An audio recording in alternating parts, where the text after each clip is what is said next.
Welcome दोस्तों my YouTube channel DH education points. तो दोस्तों आज का जो टॉपिक है हमारा वह है फैक्टर्स एंड मल्टीपल्स।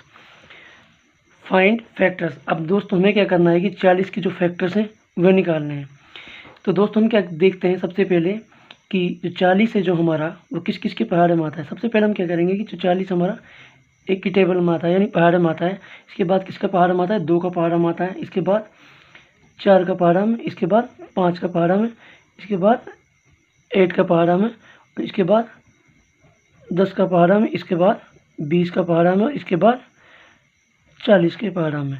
तो दोस्तों क्या कर सकते हैं हम इसी तरह से हम 40 के फैक्टर निकालते हैं। तो दोस्तों अब क्या करना है हमें कि 50 के फैक्टर निकालने हैं। सबसे पहले क्या करना है हमें कि जो हमारा 50 है यानी 50 है वो किसके पहाड़ में आता है, 1 का आता है। दूसरा नंबर किसका आएगा, 2 का। इसके बाद आएगा आपका 5 के पहाड़े में। इसके बाद आपका आएगा 10 के पहाड़े में।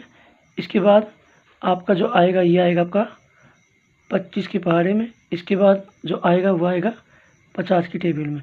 तो दोस्तों हम 50 के जो फैक्टर्स हैं वो इस तरीके से निकाल सकते हैं। तो अब क्या है, इस यहाँ पे जो नंबर है आपका वो है 15 का।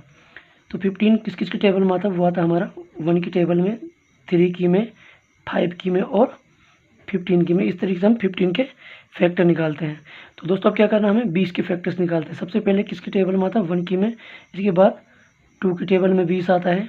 इसके बाद 4 की में आता है और 5 की टेबल में 20 आता है और इसके बाद 10 की टेबल में आता है और इसके बाद 20 की टेबल में आता है। तो दोस्तों अब क्या करना है हमें 45 के जो फैक्टर हैं वो निकालने हैं यहाँ पर।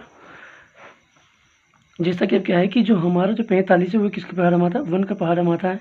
इसके बाद किसके में आता है, 3 का में। इसके बाद आता है 5 का में। इसके बाद 9 का में। इसके बाद 15 का में। इसके बाद 45 के पहाड़े में आता है। तो इसी प्रकार क्या करते हैं हम